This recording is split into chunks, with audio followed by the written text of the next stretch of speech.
الحكم الكويتي أحمد العالي كان نجم المباراة، مباراة إيران وقطر.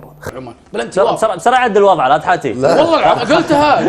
Ini bisa membuat Asia Barat gempar. Media Arab Saudi, Al Jazeera Sport, temukan bukti kecurangan AFC dan Arab Saudi untuk curangi timnas Indonesia.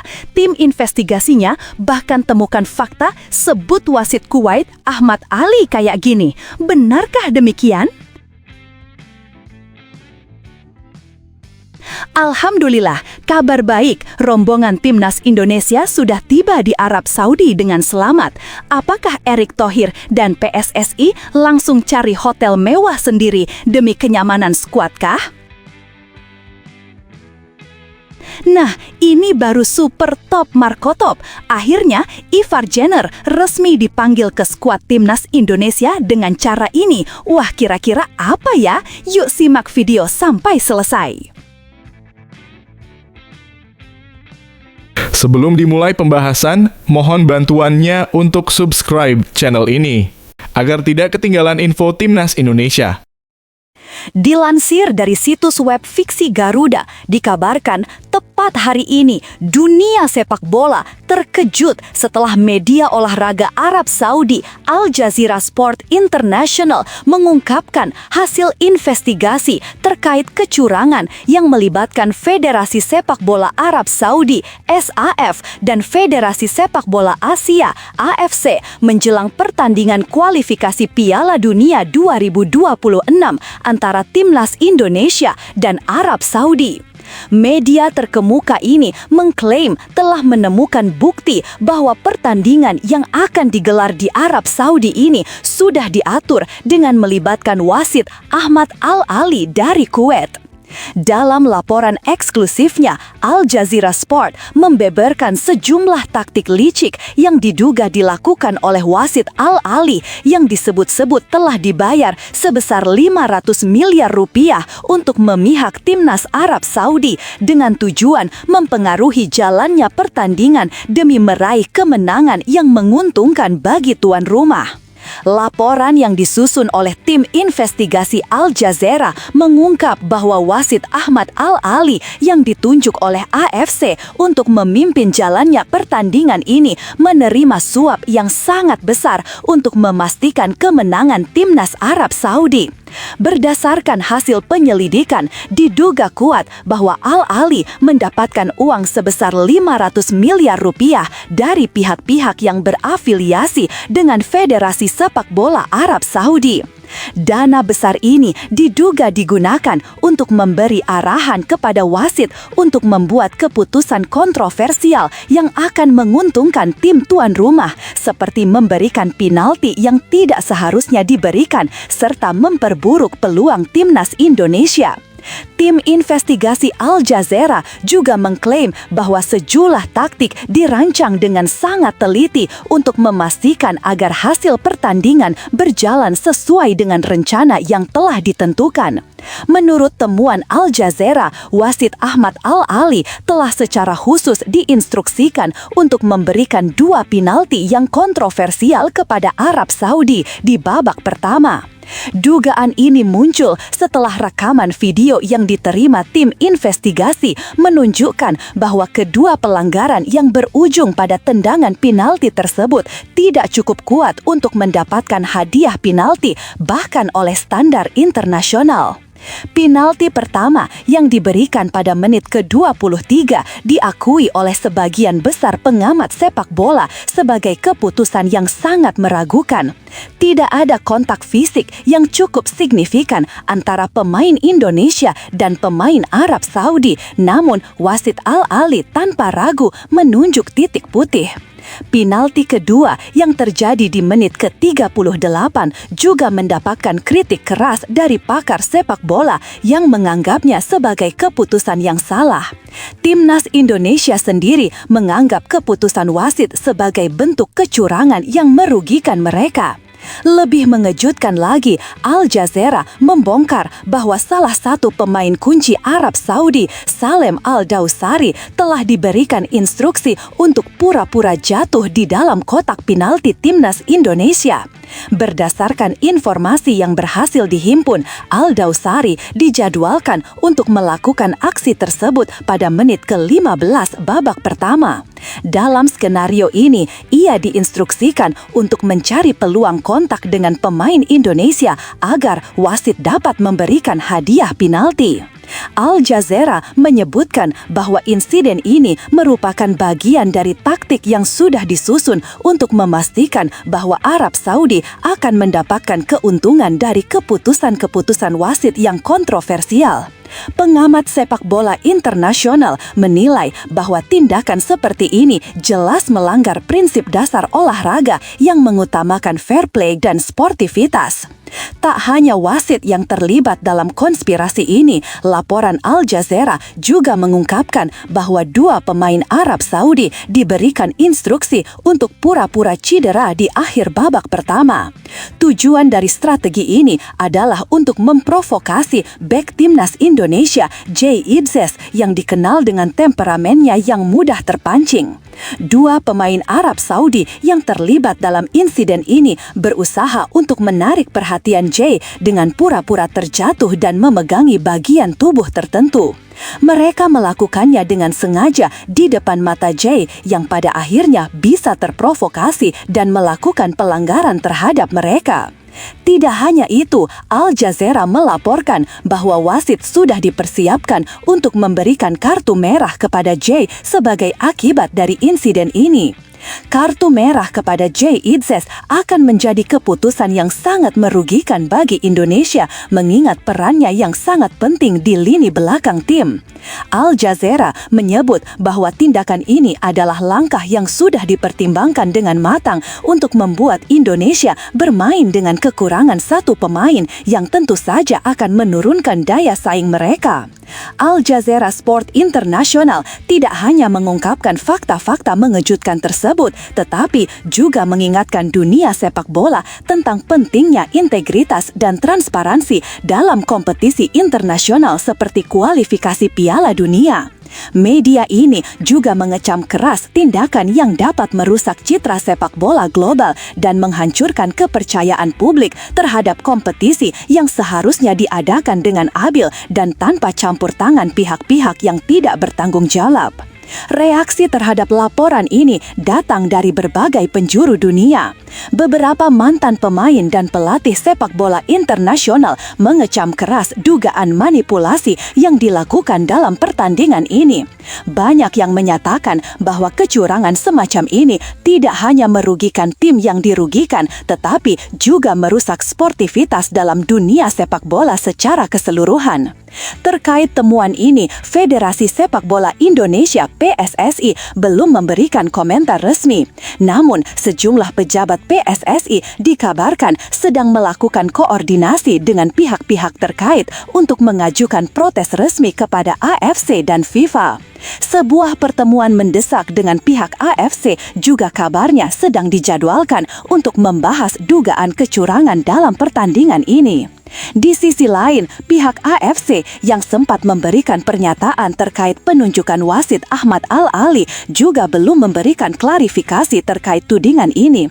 Namun, mereka menegaskan bahwa setiap keputusan yang diambil terkait wasit adalah hasil dari proses yang transparan dan berdasarkan kualitas teknis wasit yang bersangkutan. Dunia sepak bola kini menanti tindakan lebih lanjut dari pihak AFC dan FIFA yang diharapkan dapat menanggapi dengan serius tudingan-tudingan kecurangan ini.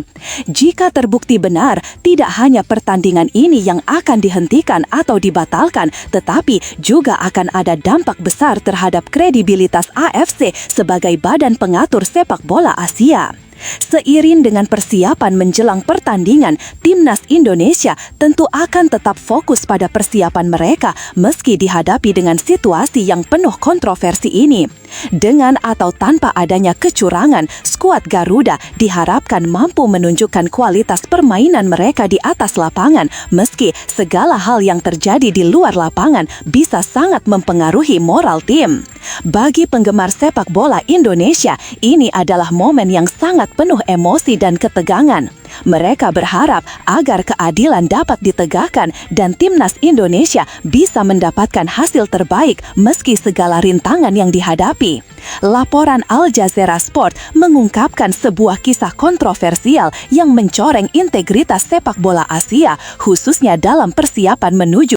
Tapi tunggu, benarkah kabar tersebut? Simak hasil penelusuran admin di akhir video ini ya guys. Babak keempat kualifikasi Piala Dunia 2026 untuk zona Asia sudah di depan mata. Tinggal hitungan hari, tim-tim besar Asia mulai menunjukkan kekuatannya, namun situasi berbeda terjadi di timnas Irak. Hingga saat ini, Federasi Sepak Bola Irak belum juga merilis daftar resmi pemain yang akan dibawa untuk fase penting ini. Keputusan yang cukup mengundang pertanyaan, mengingat rekan satu grupnya, Indonesia dan Arab Saudi sudah menyiapkan latihan dan uji coba dengan skuad penuh. Pelatih Graham Arnold sebenarnya sudah menyampaikan daftar sementara yang berisi sekitar 30 pemain. Nama-nama besar seperti kiper Jalal Hasan, bek Saad Natik, gelandang Amir Al-Amari, serta striker Aiman Hussein dan Muhammad Ali masuk dalam radar. Namun belum ada keputusan final siapa yang akan dipilih. Kondisi ini membuat publik Irak bertanya-tanya, apakah terlambat untuk mengumumkan skuad akan mempengaruhi pada performa tim atau justru strategi untuk menunda informasi agar lawan tidak mudah membaca kekuatan Irak? Di babak sebelumnya, Irak harus mengalami kekalahan penting, termasuk dari Korea Selatan, yang membuat posisi mereka tertekan dan harus berjuang ekstra di fase ini. Tekanan itu jelas bisa membuat pelatih baru seperti Arnold berhati-hati menentukan nama pemain. Di sisi lain, beberapa pemain Irak saat ini sedang dalam kondisi cedera atau minim jam bermain di klub, sehingga proses seleksi menjadi semakin kompleks. Situasi ini menyebabkan pemanggilan nama-nama baru juga masih terbuka. Untuk lawan-lawan di grup, situasi ini bisa jadi pedang bermata dua. Di satu sisi, mereka kehilangan data detail tentang komposisi Irak, tapi di sisi lain, ketidakpastian bisa mengganggu kekuatan internal Irak sendiri. Waktu terus berjalan, dan semua tim sedang menyempurnakan persiapan. Irak sendiri sudah harus segera menentukan pilihan sebelum kesempatan latihan bersama semakin tipis. Timnas Indonesia bertolak ke Jeddah, Arab Saudi jelang putaran 4 kualifikasi Piala Dunia 2026 zona Asia. Keberangkatan anak asuh Patrick Kluivert ini melalui Bandara Internasional Soekarno-Hatta, Tangerang, Kamis kemarin. Pemain yang berangkat diantaranya Rizky Ridho, Hernando Ari, Jordi Amat, Egy Maulana Fikri, Rigi Kambuaya, Stefano Lillipali, Yakob Sayuri, Yance Sayuri, dan Nadeo Argawinata. Mereka didampingi ofisial dan manajer timnas, Sumarji. Main ini dibagi sesuai dengan jadwal dari awal. Yang dari Super League, yang dari Jakarta, hari ini kita berangkat. Ya, ada 11 pemain. Ridho, Kambuaya, Yakob, Yance, dan seterusnya. Ada 11 pemain. Selanjutnya, termasuk radio ya, mungkin banyak. Sumarji menyampaikan untuk pemain yang terbang dari Kuala Lumpur dan Bangkok, seperti Ramadan Sananta, Beckham Nugraha, Eliano Reinders, Mark Klok, dan Tom Haye, dilaporkan sudah tiba di Jeddah, Arab Saudi. Terus yang lain dari Eropa itu ada jadwal hari ini, ada jadwal tanggal 4, ada jadwal tanggal 5, dan terakhir itu tanggal 6. Artinya memang datangnya bergelombang, tidak bersamaan. Tapi sebagian besar itu hari ini dan besok. Sumarji juga mengatakan bahwa kondisi fisik dan mental pemain secara umum dalam keadaan baik. Mereka nantinya akan dilakukan serangkaian cek medis sebelum menjalani latihan ringan. Ia optimistis pertandingan melawan Arab Saudi dan Irak meraih poin penuh dan lolos Piala Dunia 2026. Ini kita harus bisa menyadari semua bahwa ini pertandingan yang memang betul-betul sangat berat, dan ini adalah pertaruhan harga diri bangsa. Maka pelatih itu sudah juga berulang kali menyampaikan bahwa ini pertandingan, namanya pertandingan untuk bisa lolos, dan benar-benar harus mempunyai performa terbaik, mental terbaik, semuanya terbaik lah. Sementara Jordi Amat berharap pertandingan melawan Arab dan Irak berjalan dengan adil. Ia akan berusaha bermain maksimal untuk mengharumkan nama Indonesia. I hope that it's going to be a fair referee. I trust with FIFA as well. Everyone is with us, is supporting us. So we need this support, and I know that a lot of people will travel to Arabia to support us. So that's also amazing, and yeah, let's hope that we can bring them. PSSI akhirnya mengumumkan daftar 32 pemain yang akan diboyong ke SEA Games 2025. Keputusan ini diumumkan setelah rapat komite teknis, seleksi pelatih, dan evaluasi performa di kompetisi domestik. Nama-nama yang terpanggil menunjukkan kombinasi antara pengalaman dan talenta baru. Beberapa pemain yang sudah dikenal di tingkat nasional termasuk dalam daftar itu, seperti Rafael Struijk, Ivan Jenner, Muhammad Ferrari, hingga Oki Caraka. Sedangkan beberapa nama baru juga disertakan untuk memberi kesempatan, seperti Adrian Wibowo yang kini tergabung dengan klub Los Angeles FC. Hal ini menunjukkan bahwa PSSI ingin memperluas peluang dan mengeksplorasi talenta. Dalam keputusan itu, beberapa pemain muda yang baru mencolok di Liga 1 dan Liga 2 akan mendapat kesempatan. Kebijakan ini disambut angin segar oleh publik mengingat banyak penggemar mengeluh tidak ada rotasi, pemain muda tertindas. Ke-32 pemain tersebut akan melakukan TC sejak tanggal 2 hingga 14 Oktober dan akan melakukan laga persahabatan dengan India pada 10 dan 13 Oktober mendatang. Jika Indonesia berhasil kembali merebut medali emas pada ajang ini, maka sejumlah peluang masa depan semakin terbuka di depan pemain-pemain ini dan bisa menjadi jembatan menuju tim senior turun di kompetisi regional hingga berkarir di luar negeri.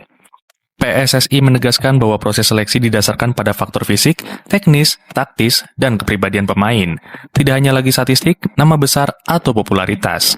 PSSI juga menegaskan bahwa targetnya bukan hanya emas, melainkan proses pembinaan yang berkelanjutan dan memberikan fondasi bagi sepak bola Indonesia masa depan.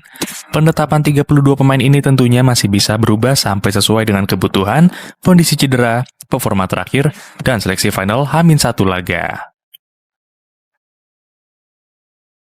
Gelaran Piala Presiden sepak bola kategori usia 12 dan 15 tahun selesai dilaksanakan.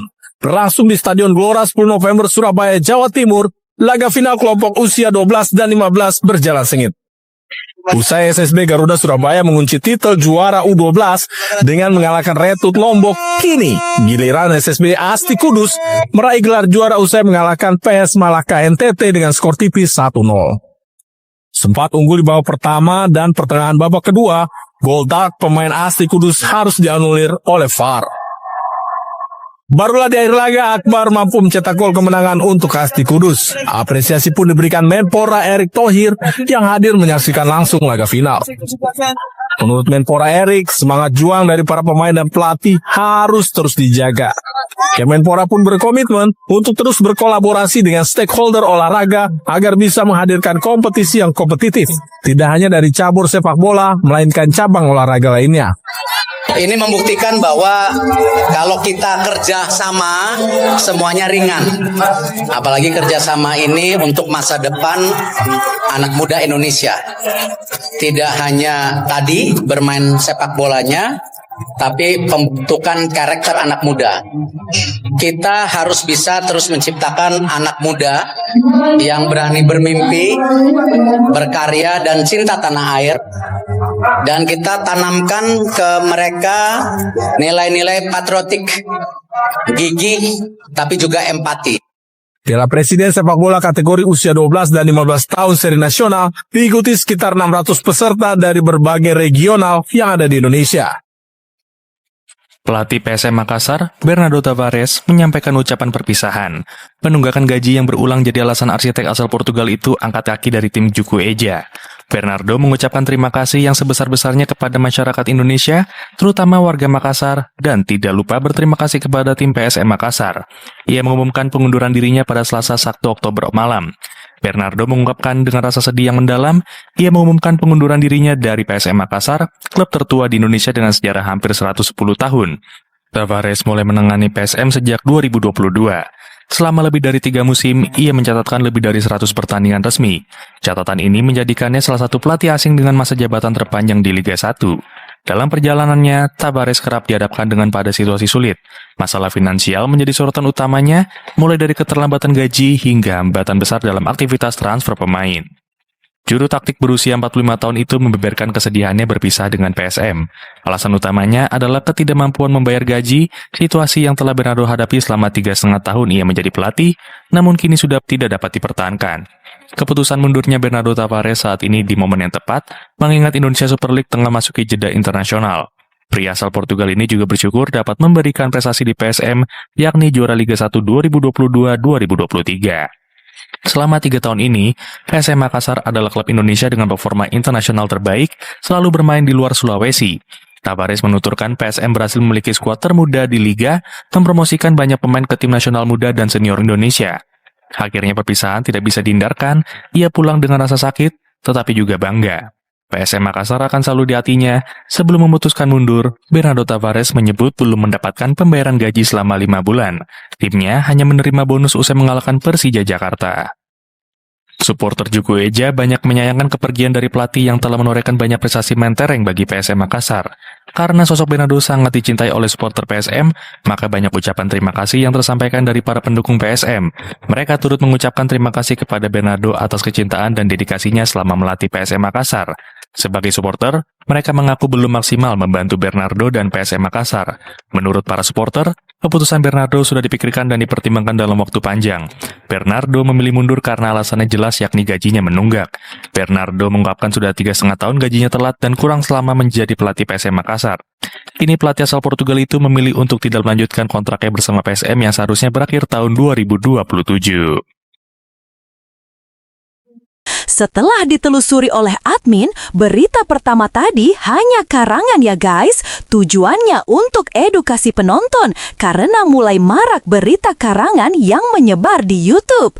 Penulis juga sudah memperingatkan agar hati-hati sebelum menyebarkan video ke rakyat Indonesia.